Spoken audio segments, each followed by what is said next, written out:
Ils étaient attendus tôt ce jeudi matin à l'hôtel de la primature, quelques heures seulement après leur retour de Dakar au Sénégal, où ils ont pris part à la 25e édition du championnat d'Afrique des Nations de handball.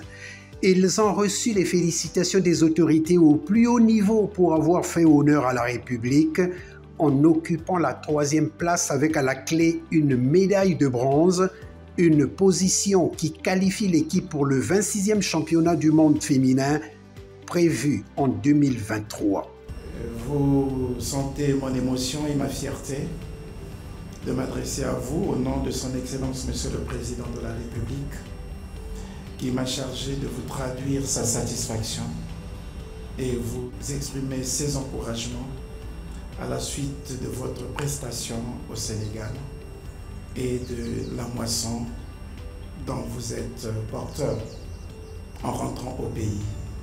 Sur 7 matchs joués, les Diables Rouges filles ont remporté 6 matchs d'affilée, tenant en respect de grandes nations du handball africain à l'instar de l'Égypte, la Tunisie, le Maroc ou encore la Côte d'Ivoire. Une performance qui valait bien d'être saluée et encouragée. Vous avez tutoyé les grands.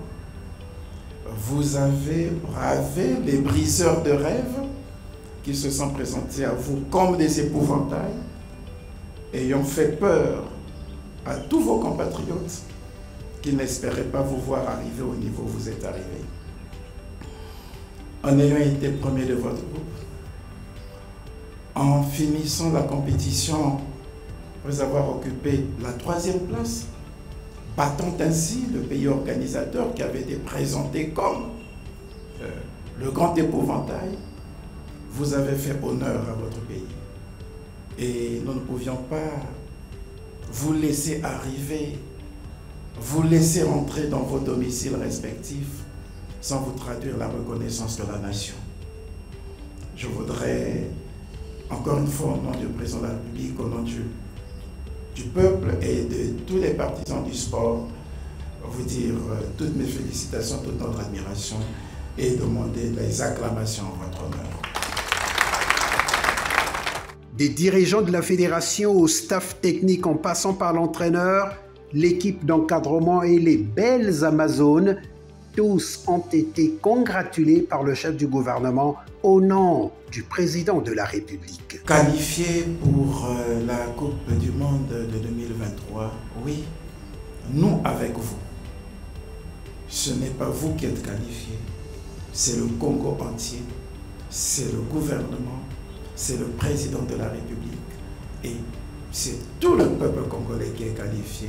Vous pouvez être sûr que vous bénéficierez encore du soutien de tous vos compatriotes, de votre gouvernement et du président de la République pour que nous nous retrouvions à votre retour à cette occasion, non pas seulement avec la médaille, mais avec la coupe.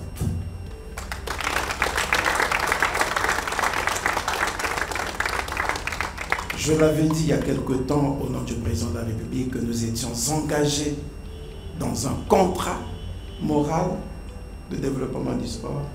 C'est l'occasion pour moi de dire à monsieur le président de la fédération et à l'ensemble des fédérations qui suivront la ligne tracée par le gouvernement, qui sauront se mettre dans la trajectoire définie par le gouvernement, qui sauront faire preuve de responsabilité et de franche collaboration avec le gouvernement. Oui, nous garantirons à toutes nos fédérations le soutien et l'accompagnement du gouvernement pour que nous puissions aller vers des conquêtes encore plus grandes dans l'intérêt du peuple congolais et dans le cadre de la promotion réelle de notre sport. Fierté et honneur pour toutes les attentions qui nous ont été accordées, a dit Diane Yinga, capitaine de l'équipe. C'est un sentiment de fierté en tout cas pour tous ces honneurs. Nous n'y attendons pas du tout et du coup ouais, on est un sentiment de fierté en tout cas et, voilà, et d'accomplissement. L'entraîneur de l'équipe Younes Tatbi a dit être fier du soutien du gouvernement. Pour lui, nous avons rendu le Congo à sa place qui est celle d'une nation du handball. Très fier, très content du soutien du gouvernement, du Premier ministre, du président de l'État. On a fait honneur au Congo, on a fait honneur à ce pays que j'aime énormément. Ça fait 1 an et demi que je suis là. On est venu, on a travaillé étape par étape On était clair sur notre projet. La première des choses, c'était de ramener le Congo après 14 ans d'absence à la Coupe du Monde. C'était à Yaoundé. Chose due et on l'a fait. Après, on est parti au championnat du monde. On s'est passé au deuxième tour. C'est la première fois dans tous les sports confondus au Congo qu'un sport passe au deuxième tour dans une Coupe du Monde. Après, il y avait Dakar, parce que toutes les équipes étaient préparées pour nous par rapport à l'exploit qu'on a fait en Coupe du Monde. On était dans une poule avec 5 équipes. On est la seule équipe dans la Coupe d'Afrique des Nations qui a joué 7 matchs. Si on prend le match de classement, ça fait 7 matchs. Même les finalistes, l'Angola contre la Cameroun, ils n'ont joué que 6 matchs. Ça veut dire qu'il y avait beaucoup de fatigue. C'est pour ça qu'on a pu perdre ce match de la demi-finale. Malgré que ça fait juste 1 an et demi, on a joué qu'avec des équipes qui ont 5 ans, 6 ans d'existence. Mais ce qui est important, c'est qu'on a ramené une médaille après 16 ans d'absence. On a rendu le Congo à sa place qu'il mérite. C'est un grand pays du handball. C'est un pays qui a gagné des titres avec des braves dames dans les années 80. Maintenant, on est là. Ce qui reste, c'est juste l'accompagnement et le soutien, comme il a fait Monsieur le Premier ministre ou bien le ministre des Sports. J'espère être à la hauteur. Et comme ça, la prochaine CAN, pourquoi pas ramener la coupe ici. Le président de la Fédération congolaise du handball féminin, Yann Ayessa, sollicite l'accompagnement de tous pour 2023. Je les appelais mes Amazones avant. Depuis un certain temps, je les appelle mes impératrices. Les filles nous ont fait honneur. Le staff technique a travaillé de manière à ce que nos filles réussissent. Je n'en peux être que très fier, très fier. Il y a presque 1 an et demi, lors de la CAN de Yaoundé, nous étions 4e. Nous étions arrivés en demi-finale. Nous n'avions pas le droit de faire moins que cela. Nous sommes arrivés en demi-finale et sommes 3e. Donc il y a un léger mieux. Donc moi, oui, je m'attendais à pareil résultat. D'ailleurs, mon objectif était plus élevé. Nous voulons faire plus. Nous voulons réellement honorer le Congo. Mais pour cela, il ne suffit pas d'aller donc à ces échéances pour aller représenter un pays. Non, nous devons nous préparer. Nous préparer, c'est mettre les moyens.